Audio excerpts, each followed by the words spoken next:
Hello students, निर्मल PG college की online classes में आप सभी का स्वागत है। मैं पारितोष शर्मा। हम प्रीवियस लेक्चर के अंदर हर्बेरियम शीट के बारे में पढ़ रहे थे और हर्बेरियम शीट के बारे में हमने ये देखा कि हर्बेरियम शीट को किस प्रकार से तैयार किया जाए। इसकी हम एक एक टेक्निक के बारे में पढ़ रहे थे। फर्स्टली हमने हर्बेरियम शीट को तैयार करने के मकसद एम्स के बारे में देखा कि हर्बेरियम शीट तैयार करने के उद्देश्य क्या हैं, हर्बेरियम शीट तैयार क्यों की जाए, इसके बारे में देखा। हर्बेरियम शीट तैयार करने का जब हमने उद्देश्य पढ़ लिए तो उसके बाद हर्बेरियम शीट तैयार करने के लिए फॉलो की जाने वाली टेक्निक के बारे में पढ़ा कि हर्बेरियम शीट को किस प्रकार से तैयार किया जाए, प्लांट जो स्पेसीमेन हैं उनको किस प्रकार से और किन उपकरणों के माध्यम से कलेक्ट करके लाया जाए, कलेक्ट करके लाने के बाद हर्बेरियम शीट किस प्रकार से तैयार की जाए। अब हमारा जो सबसे महत्वपूर्ण बिंदु आता है कि हर्बेरियम शीट तैयार करने के बाद सबसे महत्वपूर्ण बिंदु हमारे सामने रह जाता है कि पादप संग्रहालय में हर्बेरियम शीट को किस प्रकार से उनका स्टोरिंग की जाए और उनका अरेंजमेंट किस प्रकार से किया जाए। प्रीवियस लेक्चर में मैंने आपको ये बताया था कि हर्बेरियम शीट का स्टोरिंग और अरेंजमेंट उसी प्रकार से होता है जैसे एलआईसी के अंदर एलआईसी के मूल बॉन्ड्स का होता है, ठीक है ना। जिस प्रकार से एलआईसी के अंदर एलआईसी की मूल प्रतियों को बैंकिंग के अंदर एफडी तथा एफडी को संभाल के सुरक्षित रखा जाता है, बैंकिंग फाइल्स को अच्छी तरीके से रखा जाता है, ठीक। तो इसी प्रकार से हम अपने पादप संग्रहालय में तैयार की गई हर्बेरियम शीट्स की अच्छी तरीके से फाइलिंग करेंगे और फाइलिंग करने के बाद उनको स्टोरिंग और अरेंजमेंट के पैटर्न को भी देखेंगे, ठीक है ना। तो पहला पॉइंट आता है कि पादप संग्रह शीट अच्छी तरीके से चिपकाए गए प्रतिरूपों के अध्ययन, प्रतिरूपों को वर्गीकृत रूप से रखने की विधि को फाइलिंग कहते हैं, ठीक है ना। वर्गीकृत रूप से रखने की विधि को फाइलिंग कहते हैं, ठीक है ना। यानी उनको अच्छी प्रकार से हम उनको जो तैयार किए गए हमारे प्रतिरूपों को अच्छी तरह से चिपकाए गए प्रतिरूपों को वर्गीकृत करने क्लासीफाई करके रखने की विधि को फाइलिंग कहते हैं। एक जाति के सभी प्रतिरूपों को एक मोटे कागज पर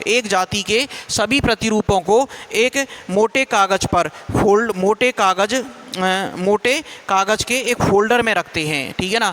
यानी हम क्या करेंगे, एक कागज़ की फाइल लेंगे, ठीक है ना, उसको हम यहाँ पर क्या नाम दे रहे हैं, मोटे कागज़ से बने हुए फोल्डर में हम रखते हैं, मोटे कागज़ से बने हुए फोल्डर के अंदर हम रखते हैं, ठीक है ना। अब हम बात करते हैं भैया प्रतिरूप युक्त फोल्डरों को किसी विशेष वर्गीकरण पद्धति के अनुसार, प्रतिरूप युक्त फोल्डर्स को यानी स्पेसीमेन की फाइलिंग करने के बाद उन फाइल्स को या फोल्डरों को किसी विशेष वर्गीकरण पद्धति के अनुसार स्टील या लकड़ी की अलमारी के बने हुए खांचों में व्यवस्थित रूप से रख देते हैं। यानी कहने का मतलब, देखो पहले क्या किया जाता था भैया, स्टील की लकड़ी से बनी हुई अलमारियों में रखा जाता था, लेकिन लकड़ी से बनी हुई अलमारियों के अंदर कई बार कीड़े मकोड़े खा जाने की वजह से या फिर कई बार घुन लग जाने की वजह से, फंगल इन्फेक्शन हो जाने की वजह से, कई बार जैसे नमी आ गई तो नमी से वो लकड़ी ख़राब हो गई, तो उससे हमारी हर्बेरियम शीट ख़राब होने का डर रहता था। तो आजकल हम क्या करते हैं, स्टील की बनी हुई अलमारियों या लकड़ी की बनी हुई अलमारियों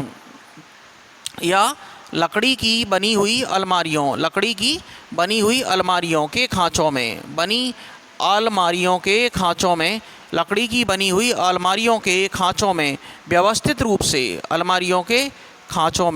उनको व्यवस्थित रूप से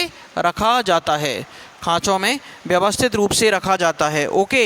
अब हम देखते हैं कि इस प्रकार से व्यवस्थित रूप से रखा जाता है, ठीक है ना। अब हम बात करते हैं कि यूएसए के अंदर, संयुक्त राज्य यूनाइटेड स्टेट्स ऑफ अमेरिका में बेसी के वर्गीकरण के अनुसार, यूएसए में तो किसके अकॉर्डिंग, यूएसए में यूनाइटेड स्टेट्स ऑफ अमेरिका में बेसी के वर्गीकरण के अनुसार, ठीक है ना, अकॉर्डिंग टू बेसी, और ब्रिटेन, इंग्लैंड और भारत में, ठीक है ना, इंडिया में और इंग्लैंड में बेंथम एंड हुकर के वर्गीकरण के अनुसार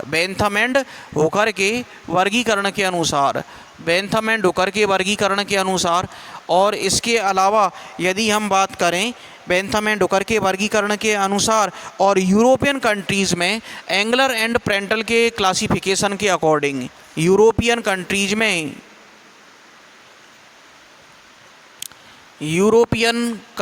में यूरोपियन कंट्रीज़ में एंगलर एंड प्रेंटल के वर्गीकरण के अनुसार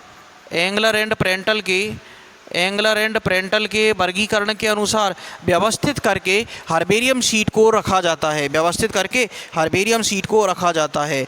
अब हमारे पास में दूसरा पॉइंट आता है कि स्पेसिमेन की सुरक्षा, प्रतिरूपों की सुरक्षा किस प्रकार से की जाए। ठीक है ना, दूसरा पॉइंट आता है हमारे पास में कि प्रतिरूपों की सुरक्षा किस प्रकार से की जाए। देखो, प्रतिरूपों की सुरक्षा के लिए जो सबसे फेमस बिंदु है वो ये है कि जो अलमारियाँ होती हैं उनके अंदर हम नेफ्थलीन बॉल्स, ठीक है ना, नेफ्थलीन बॉल्स को डाल दें, जो हम कपड़ों में डालते हैं ना नेफ्थलीन बॉल्स, ठीक है ना, जिसको हम फिनाइल की गोलियां भी कहते हैं, नेफ्थलीन बॉल्स को हम डाल दें तो उससे किसी भी प्रकार के इन्फेक्शन होने का डर नहीं रहेगा। ठीक है ना, किसी भी प्रकार के इन्फेक्शन होने का डर नहीं रहेगा। ठीक है ना, इसमें जैसे प्रतिरूपों पर सूक्ष्म जीव माइक्रो ऑर्गेनिज्म जैसे कवक तथा जीवाणुओं तथा कीटों का आक्रमण होता रहता है। ठीक है ना, क्योंकि वो पादप प्रतिरूप ही तो हैं, तो उनके ऊपर क्या होता है कि कवक का फंगल इन्फेक्शन या फिर बैक्टीरिया का बैक्टीरियल इन्फेक्शन, या फिर इसके अलावा हम बात करें तो कीड़े मकोड़े उनको खा सकते हैं। ठीक है ना, तो इसके लिए उनके नष्ट होने का डर रहता है, तो इसके लिए हम नेफ्थलीन की गोलियों को खांचों में रखते हैं, नेफ्थलीन की गोलियों को खांचों में रखते हैं। ठीक है ना, नेफ्थलीन की गोलियां खांचों में रखी जाती हैं, नेफ्थलीन की गोलियां खांचों में रखी जाती हैं ताकि किसी भी प्रकार का इन्फेक्शन होने का डर नहीं रहे। इसके अलावा या और क्या कर सकते हैं हम, 2% मर्क्यूरिक क्लोराइड का स्प्रिट में घोल बनाकर छिड़का जाता है। ठीक है ना, इसके अलावा हम और क्या कर सकते हैं, 2% मर्क्यूरिक क्लोराइड का घोल बनाकर छिड़का जा सकता है।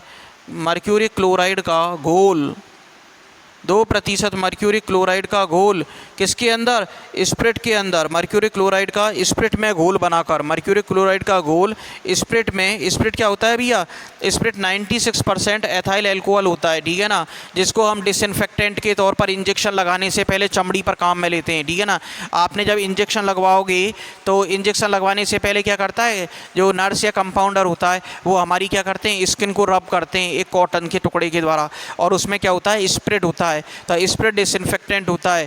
ठीक, यानी किसी भी प्रकार के माइक्रो ऑर्गेनिज्म को मारने में सक्षम होता है। सरफेस डिसइंफेक्टेंट के लिए, क्विकली सरफेस डिसइंफेक्शन करना है तो उसके लिए हम क्या काम में लेते हैं, स्प्रिट को काम में लेते हैं। ठीक है ना, इसमें स्प्रिट में हम 2% मर्क्यूरिक क्लोराइड का घोल बनाकर, 2% मर्क्यूरिक क्लोराइड का घोल बनाकर छिड़क सकते हैं अलमारियों के अंदर जहाँ पर हमने हमारी हर्बेरियम शीट को रख रखा है। ठीक है ना, 2% मर्क्यूरिक क्लोराइड का घोल बनाकर छिड़का जाता है।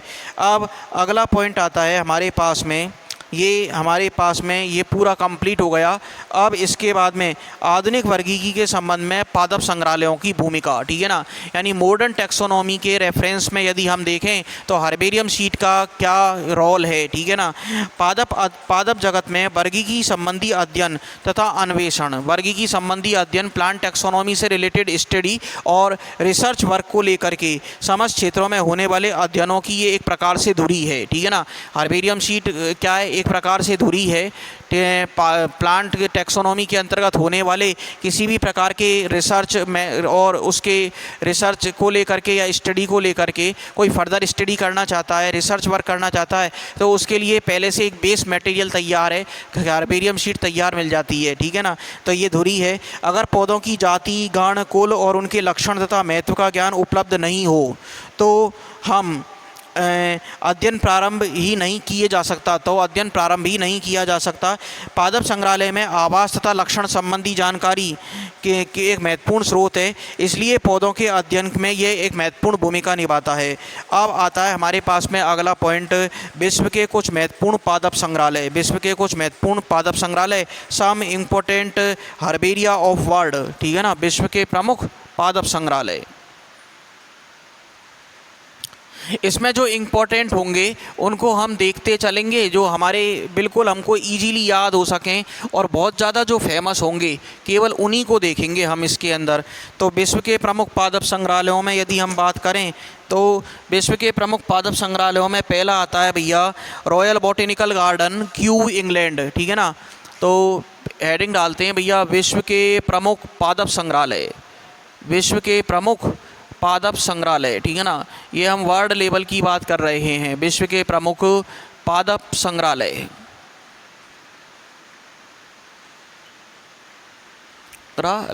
अब इसमें सबसे पहला तो कौन सा आएगा भैया?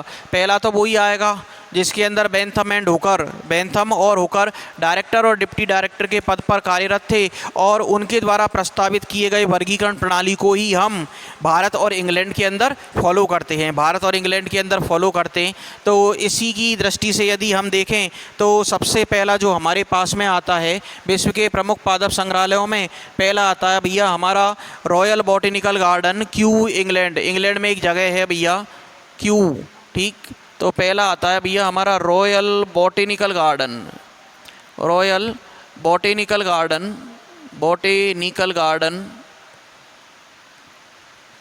Royal botanical garden, Q, England. ठीक है ना। इंग्लैंड में एक जगह है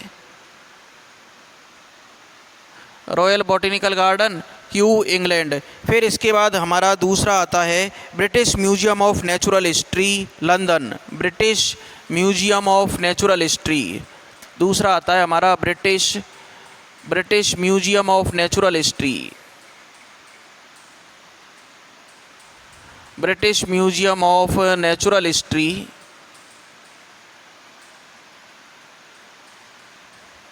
British museum of natural history, British museum of natural history, London. ठीक है ना। लंदन में क्या है भैया? British museum of natural history situated है। फिर इसके बाद अगला आता है हमारे पास पेरिस बॉटेनिकल गार्डन। ठीक है ना। अगला कौन सा आता है भैया? विश्व के प्रमुख पादप संग्रहालय हर्बेरियम में Paris botanical garden, Paris botanical garden. ठीक है ना। Paris botanical garden, Paris botanical garden. ठीक है ना। अब इसके बाद हमारे पास अगला आएगा इंडियन बॉटेनिकल गार्डन, IBG। ठीक है ना, कलकत्ता। ठीक है ना। अगला आता है हमारे पास में इंडियन बॉटेनिकल गार्डन, कलकत्ता। इसको शॉर्ट में हम क्या कह देते हैं? IBG भी कहते हैं, Indian botanical garden, Indian botanical garden, Indian botanical garden, Calcutta, Shivpur, Calcutta में एक जगह है शिवपुर, वो आगे हम डिटेल में पढ़ेंगे। इसको हम IBG भी कह देते हैं, इसको हम क्या कहते हैं? Indian botanical garden, Indian botanical garden, Shivpur, Calcutta. फिर इसके बाद हमारे पास में अगला आता है, इसके बाद हमारे पास अगला आता है वन अनुसंधान संस्थान व संग्रहालय। ठीक है ना। Forest research institute, forest research institute, one अनुसंधान संस्थान संग्रहालय, देहरादून, वन अनुसंधान संस्थान, फॉरेस्ट रिसर्च इंस्टीट्यूट, जिसको हम शॉर्ट में क्या कह देते हैं? FRI। ठीक है ना। Forest research institute, forest research institute. और ये कहाँ पर स्थित है? देहरादून, देहरादून। देखो देहरादून के अंदर FRI है। इसके अलावा हमारा BSI और ZSI, botanical survey of India और जूलॉजिकल सर्वे ऑफ इंडिया भी कहाँ पर स्थित है? देहरादून के अंदर स्थित है। ठीक है ना। फिर इसके बाद आता है हमारा राष्ट्रीय वानस्पतिक उद्यान व herbarium, national botanical garden and herbarium, Lucknow. ठीक है ना। NBGH। ठीक है ना। NBGH, राष्ट्रीय नेशनल बॉटेनिकल गार्डन, हर्बेरियम। छठा आता है भैया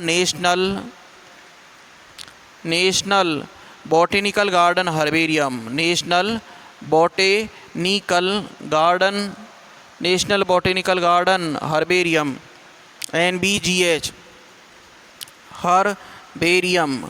नेशनल बॉटेनिकल गार्डन हर्बेरियम, इसको हम नाम देते हैं शॉर्ट में NBGH, ठीक है ना। ये कहाँ पर है भैया? देखो जब भी नेशनल टर्म आपको देखने को मिले तो इसका आंसर क्या देना है अपने को? लखनऊ। इसका आंसर क्या देना है भैया? नेशनल बॉटेनिकल गार्डन कहाँ पर है हमारा? लखनऊ, LUCKNOW, ठीक है ना, लखनऊ। और यदि आपको इंडियन दिखता है तो इसका आंसर क्या देना है भैया? कलकत्ता। और नेशनल यदि आपको दिखता है तो इसका आंसर क्या देना है? लखनऊ, ठीक है ना। नेशनल बॉटेनिकल गार्डन कहाँ पर है? लखनऊ में है। और इंडियन बॉटेनिकल गार्डन कहाँ पर है? कलकत्ता में है। इंडियन बॉटेनिकल गार्डन कहाँ पर है?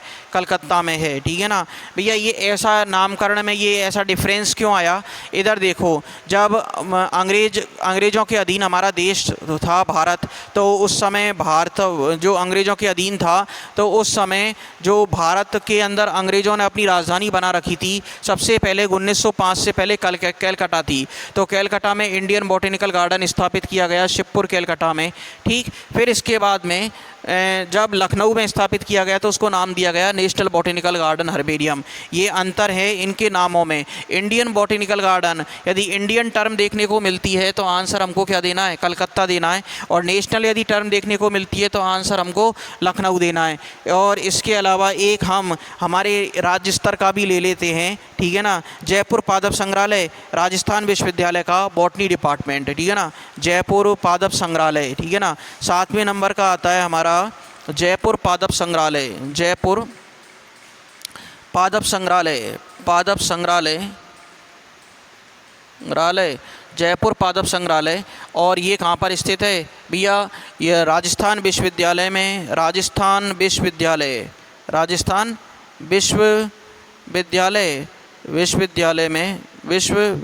में राजस्थान विश्वविद्यालय वनस्पति विज्ञान विभाग, डिपार्टमेंट ऑफ बॉटनी, ठीक है ना, डिपार्टमेंट ऑफ बॉटनी, वनस्पति विज्ञान विभाग, ठीक है ना। वनस्पति विज्ञान विभाग में ये एक बॉटनिकल गार्डन स्थापित कर रखा है ये राजस्थान यूनिवर्सिटी के अंदर, जिसे हम जयपुर पादप संग्रहालय के नाम से भी जानते हैं, ठीक है ना। अब हम देखते हैं भैया कि इनके अलावा ये विश्व स्तर के प्रमुख पादप संग्रहालय हैं। यहाँ पर हर्बेरियम शीट तैयार करके रखी गई हैं। इसके अलावा पादपों की बहुत ज़्यादा प्रजातियाँ यहाँ पर मौजूद हैं, यानी प्लांट डाइवर्सिटी की दृष्टि से ये विश्व के कुछ प्रमुख स्थल हैं, ठीक है ना। ये 7 स्थल तो आपको याद रखने ही हैं। Royal botanical garden Q England, ठीक है ना, British museum of natural history London, Paris botanical garden, ठीक। इसके अलावा इंडियन बॉटेनिकल गार्डन, ये यहाँ से हमारे इंडिया के ही चालू हो गए। Indian botanical garden IBGH, Indian botanical garden Shivpur Calcutta, FRI forest research institute Dehradun. इसके अलावा national botanical garden NBGH, national botanical garden and herbarium Lucknow.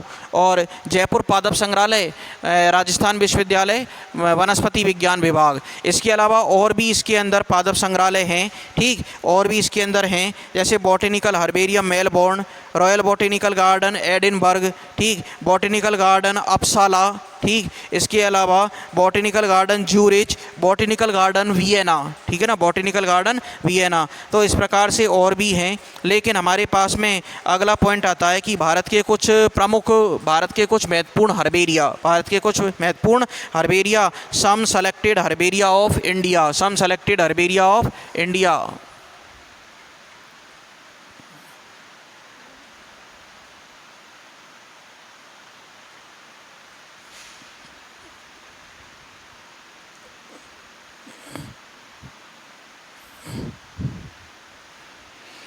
अगला बिंदु आता है हमारे पास में भारत के कुछ महत्वपूर्ण हर्बेरिया, भारत के कुछ महत्वपूर्ण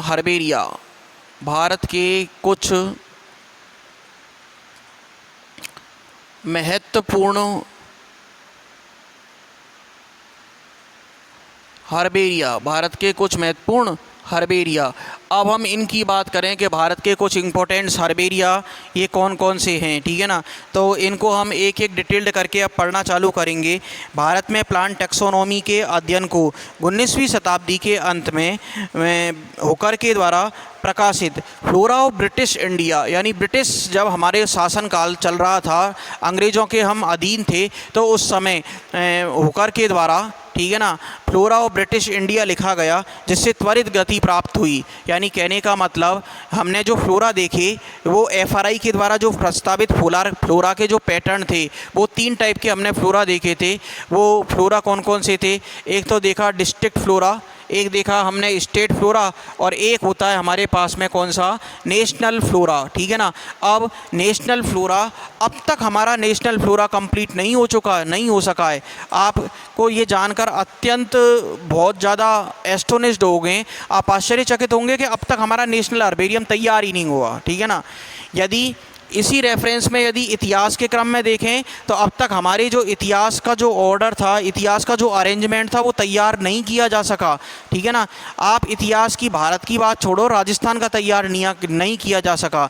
और राजस्थान का इतिहास खुद एक मेवाड़ वेस्टर्न स्टेट्स के political agent colonel James Tod के द्वारा लिखा गया था, जिसे हम राजस्थान इतिहास का पितामह कहते हैं, ठीक है ना। तो इसी प्रकार से यदि हम उस जगह से तुलना करें कि वेस्टर्न स्टेट्स का एक पॉलिटिकल एजेंट जो अंग्रेज शासन के दौरान नियुक्त किया गया था, कर्नल जेम्स टॉड, और उसने मेवाड़ रियासत के बारे में लिखा, और मारवाड़ और मेवाड़ रियासत के बारे में, राजस्थान की तत्कालीन सामंतशाही व्यवस्था के बारे में लिख दिया, और उसको आज हम राजस्थान के इतिहास का पितामह कहते हैं। तो इसी प्रकार से यदि हम बात करें तो जो ये हुकर साइंटिस्ट था, रॉयल बॉटेनिकल गार्डन के अंदर ये डिप्टी डायरेक्टर उपनिदेशक के पद पर तैनात था, और इन्हीं के द्वारा प्रस्तावित वर्गीकरण को आज इंडिया के अंदर और इंग्लैंड के अंदर फॉलो किया जाता है।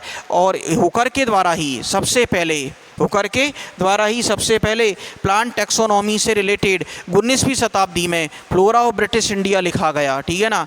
यानी कि इधर देखो भैया, ये बहुत महत्वपूर्ण बिंदु है, और इसकी हम तुलना कर्नल जेम्स टॉड से कर सकते हैं, कि हुकर ने flora of British India, Hooker ने फ्लोरा ऑफ ब्रिटिश इंडिया की रचना की थी। किसकी रचना की? फ्लोरा ऑफ ब्रिटिश इंडिया को लिखा, ठीक है ना। फ्लोरा ऑफ ब्रिटिश इंडिया किसके द्वारा लिखा गया? हुकर के द्वारा लिखा गया था, फ्लोरा ऑफ ब्रिटिश इंडिया, ठीक है ना। Flora of British India Hooker के द्वारा लिखा गया, तथा साथ ही बेंथम एंड हुकर के द्वारा 1862 से 1883 के बीच में जेनेरा प्लांटेरम प्रकाशित हुई, जिसमें 97,205 भारतीय पुष्पीय जातियों का वर्णन किया गया, ठीक है ना। बेंथम एंड हुकर के द्वारा जेनेरा प्लांटेरम लिखी गई, ठीक है ना। अगली पुस्तक बेंथम एंड हुकर ने सम्मिलित रूप से लिखी, कौन सी? बेंथम एंड हुकर ने एक पुस्तक लिखी genera plantarum.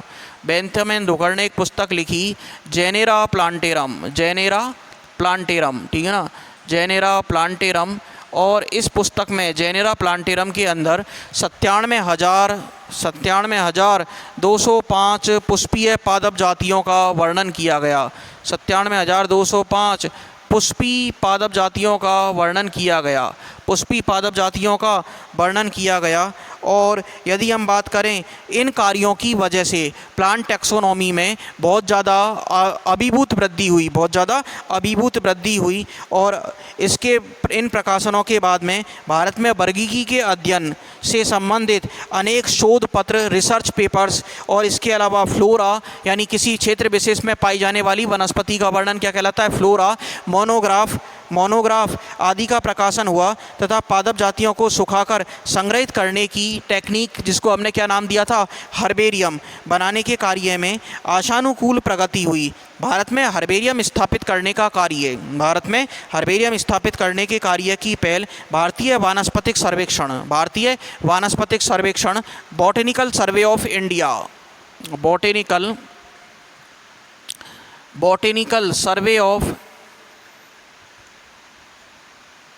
Botanical survey of India, और इसी को हम शॉर्ट में क्या कह देते हैं?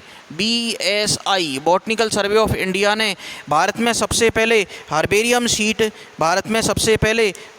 शीट बनाने का कार्य किया। तत्पश्चात अन्य एजेंसियों जैसे कि FRI, NBGH और IARI, इसके बाद FRI, फॉरेस्ट रिसर्च इंस्टीट्यूट, इसके अलावा IBGH Indian botanical garden herbarium, Indian botanical garden herbarium कहाँ पर है? शिवपुर कैलकाटा, शिवपुर कैलकाटा। और इसके अलावा एक IARI Indian agriculture research institute Pusa new Delhi, Indian agriculture research institute Pusa new Delhi, नई दिल्ली के द्वारा तथा कई विश्वविद्यालयों के द्वारा इनको तैयार किया गया। अब अपन इनकी शॉर्ट फॉर्म लिखी है, इनकी फुल फॉर्म भी लिख देते हैं। FRI की फुल फॉर्म क्या होती है भैया? Forest research institute, forest institute, forest research institute FRI, ठीक है ना। FRI ये कहाँ पर स्थित है भैया? देहरादून, देहरादून, ठीक है ना। और बॉटेनिकल सर्वे ऑफ इंडिया भी कहाँ पर स्थित है? बॉटेनिकल सर्वे ऑफ इंडिया भी कहाँ पर स्थित है? BSI ये कहाँ पर स्थित है? कलकत्ता में। BSI कहाँ पर स्थित है? कलकत्ता में, बॉटेनिकल सर्वे ऑफ इंडिया, ठीक। IBGH Indian botanical garden herbarium, Indian botanical garden, Indian botanical garden and herbarium, ठीक है ना, हर्बेरियम। IBGH ये कहाँ पर स्थित है? Indian botanical garden Calcutta, Shivpur Calcutta में स्थित है। इसके अलावा IARI, ठीक है ना, IARI Indian agriculture research institute, Indian agriculture research institute, Indian agriculture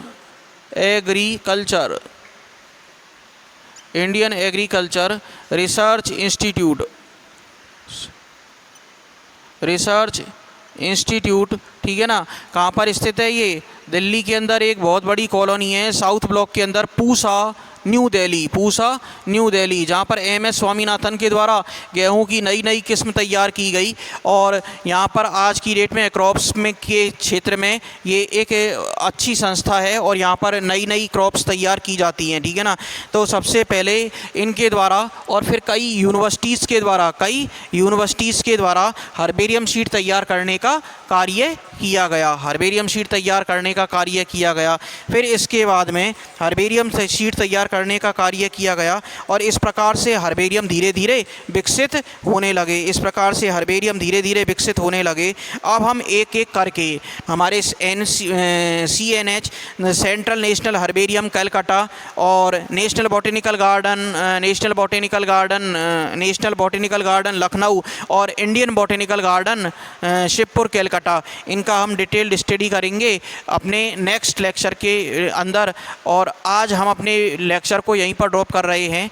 taxonomy का जो ये हमारा टॉपिक चल रहा है और हर्बेरियम शीट का इसके अंदर जो ये टॉपिक चल रहा है, ये बहुत ज़्यादा बोरियत भरा हुआ है, लेकिन ये ज़रूरी है कि एक बॉटनी के स्टूडेंट को टैक्सोनॉमी का एक अच्छा ज्ञान हो, क्योंकि टैक्सोनॉमी से रिलेटेड ज्ञान ही हमको बॉटनी के फील्ड में आगे बढ़ने में मदद करेगा। जिसकी टैक्सोनॉमी अच्छी होगी वो बॉटनी के फील्ड में अच्छा होगा, उसको वो पहचान, वो टेक्निक्स उसको पता होंगी कि हमको किसी हर्बेरियम शीट को किस प्रकार से तैयार करना है। वो पादपों की डाइवर्सिटी की महत्ता को समझेगा और अच्छी तरीके से हर्बेरियम शीट तैयार करेगा। और प्लांट टैक्सोनॉमी में उसका इंटरेस्ट क्रिएट होने की वजह से बॉटनी का जो होगा, बॉटनी का पोर्शन वो उसका स्ट्रांग हो जाएगा। तो आज के लेक्चर को हम यहीं पर ड्रॉप कर रहे हैं। धन्यवाद।